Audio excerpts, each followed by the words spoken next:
Bonjour à tous et bienvenue dans un nouveau devlog, cette fois-ci pas sur Battle Perso, mais sur un nouveau projet que j'ai commencé en début avril. Oui, j'ai procrastiné pour sortir la vidéo. Pour la petite histoire, j'ai envie depuis plusieurs mois de faire un jeu abouti dont le développement ne prendrait pas trop longtemps.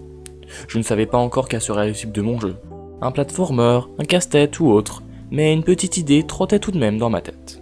En gros, je me souvenais que j'avais vu, il y a déjà un moment de cela, le devlog d'une personne qui créait un petit jeu, bien sympathique, où un mage coincé dans une arène tirait sur des ennemis qui tombaient du ciel. Mon jeu serait simplement ça. Un petit bonhomme coincé dans un endroit, forcé de tirer sur des ennemis qui apparaissent en essayant de survivre le plus longtemps possible. Donc, le 4 avril, lorsque ma motivation m'est enfin venue, j'ai commencé le développement du plus tard nommé Shoot Quest.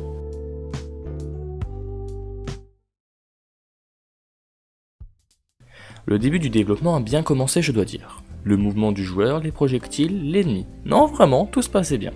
Tellement bien que j'ai voulu ajouter un effet que lorsque l'ennemi est touché, il clignote en blanc pendant un court instant.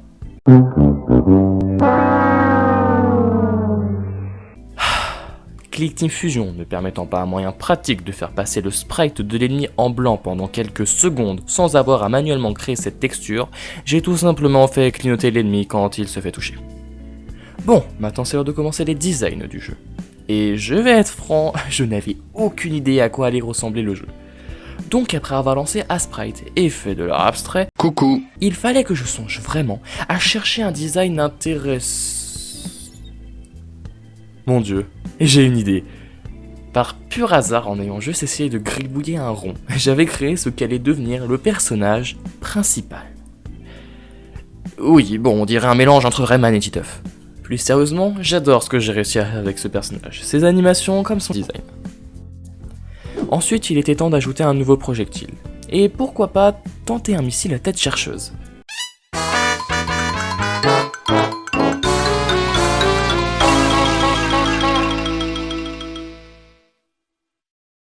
Je pourrais passer une demi-heure à vous détailler chaque problème que j'ai eu en faisant les missiles à tête chercheuse.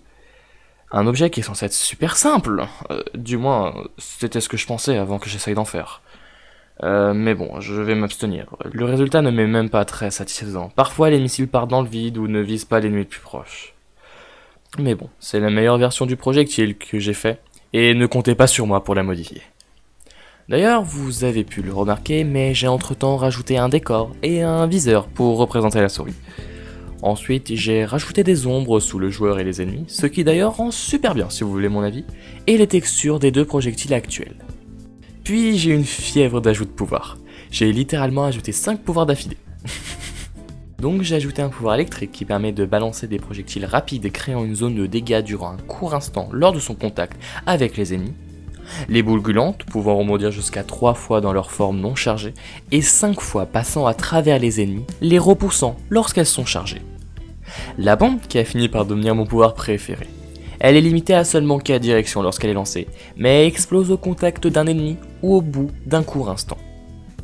Donc au début j'ai commencé par coder sa entre guillemets gravité, puis son explosion. Mais il y a un problème, je n'ai aucune idée comment faire ou animer une explosion. Ok Google, comment on anime une explosion pixel art? Et après un peu de recherche, j'avais toujours aucune idée de comment j'allais faire cette explosion. Donc j'ai finalement juste pris un GIF, oui GIF, GIF, j'en ai rien à faire de ce débat moi, d'une animation d'une explosion en pixel art et très légèrement recopié cette animation. Et au final, waouh, ça rend super bien. Non réellement, moi j'adore.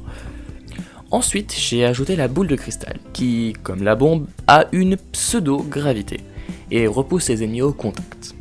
Mais ce pouvoir est assez buggé. Parfois l'ennemi ne bouge plus une fois qu'il est repoussé. Il faudra que je corrige ça. Plus tard. Et enfin, j'ai ajouté le pouvoir de poison, qui peut traverser les ennemis et les rend empoisonnés, c'est-à-dire qu'ils prendront des dégâts chaque seconde.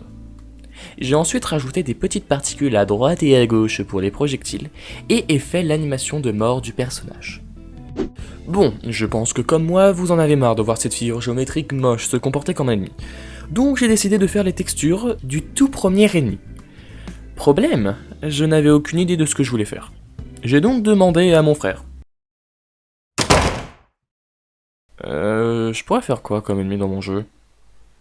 Une souris? Ok. Quelques minutes plus tard, et j'avais cette... chose... Je ne sais pas d'où je l'ai pendu de mon esprit, mais ça faisait l'affaire. Mais j'ai fini par faire une autre souris, plus petite, car je trouvais que le design de la grosse souris n'allait pas vraiment dans le rôle de l'ennemi de base abondant et facile à battre. Et là arriva le moment le plus incompréhensible que j'ai eu depuis que j'utilise Click Team Fusion. Pour une raison inconnue, le jeu a commencé à péter un câble lorsqu'un ennemi à l'écran était une grosse souris. Parfois elle n'apparaissait pas, et d'autres elle se désintégraient lorsqu'elle touchait le joueur. Je ne comprenais vraiment pas pourquoi mon jeu décidait de faire ça, surtout que pour la petite souris, tout était normal. Alors, après je ne sais combien de temps, j'ai finalement découvert que le sprite que j'avais utilisé pour la grosse souris était corrompu, et faisait péter un câble au jeu quand elle était à l'écran. Je ne sais pas. Je sais qu'avant que ça bug, j'avais légèrement modifié la texture de la grosse souris, mais je ne pensais pas que ça allait avoir cet effet. Bref, après avoir remplacé les images de la grosse souris corrompue par des nouvelles sans problème, le jeu fonctionnait de nouveau normalement. J'ai ensuite rajouté des boutons pour le Game Over, et ai décidé de bosser sur l'écran titre du jeu en rajoutant un petit bonhomme Punching Ball. Non, je sais pas pourquoi j'ai fait ça. Et en plus ça m'a demandé une bonne heure à coder, mais voilà, vous avez un être de pixels dépourvu de conscience à torturer. Le menu commençait à prendre forme, mais je ne savais pas à l'époque quel nom j'allais donner à mon jeu.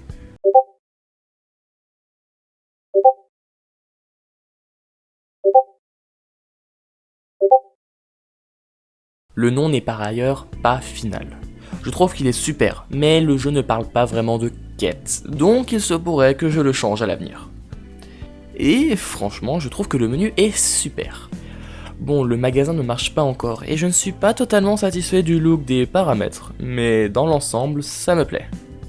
Ensuite, j'ai décidé d'ajouter de nouveaux ennemis. En gardant le principe que le joueur va affronter des animaux, j'ai fait une poule qui tire des œufs. Franchement, c'était pas du tout compliqué à faire, et j'ai ajouté un ennemi qui m'a été proposé par la même personne qui m'a trouvé le nom du jeu. Un renard mage capable de se dédoubler. Ça ne devrait pas être si compliqué que ça, programmé pas vrai? Oh... What? Oui, j'ai un peu galéré. Donc une fois que le renard pouvait créer des doubles de lui-même incapables de se cloner, symbolisés par leur couleur monochrome, il ne pouvait cependant pas attaquer. Donc je suis parti faire autre chose, et je le finirai plus tard. J'ai donc décidé d'ajouter le dernier pouvoir actuel du jeu, une grosse boule de feu qui puisse passer à travers les ennemis. Elle est trop petite, vous ne trouvez pas? Ah, là c'est mieux. Bon, maintenant il fallait que je trouve un moyen d'obtenir les pouvoirs. En manque d'inspiration, j'ai donc redemandé à mon frère.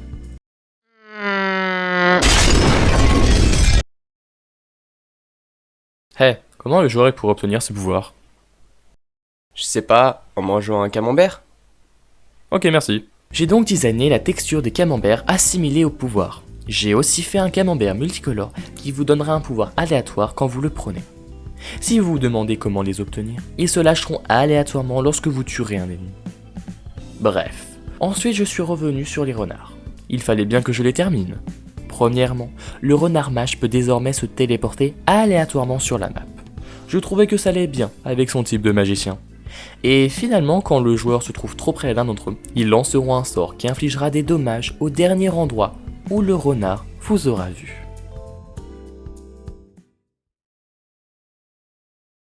Et voilà, c'est désormais la fin de cette vidéo. Waouh, je ne pensais pas qu'elle allait être aussi compliquée à monter, du moins par rapport à ma vidéo sur le devlog de Battle Perso, cette vidéo m'a pris, je sais pas moi, genre 10 fois plus de temps. J'ai vraiment bien aimé travailler sur ce projet jusqu'à aujourd'hui. Certes, ça fait longtemps que je n'ai pas bossé sur le jeu, mais c'est surtout que le peu de temps libre que j'avais, je le passais sur Minecraft. Mais étant en vacances d'été à l'heure où cette vidéo sera sortie, je pense, du moins j'espère, rebosser sur ShootQuest. Mais ne vous attendez pas à ce qu'il y ait autant d'éléments que dans cette vidéo. Bref, sur ce, je vous souhaite à tous et à toutes une excellente et magnifique soirée.